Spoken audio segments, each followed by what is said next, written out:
Bago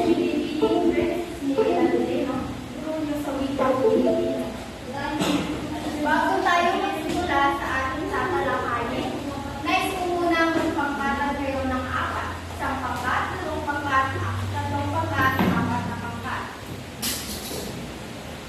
Magpapaunahan kayo sa pagsagot ng gusto at kung sino mauna. At ang tamang sagot ay 5 puntos.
Ang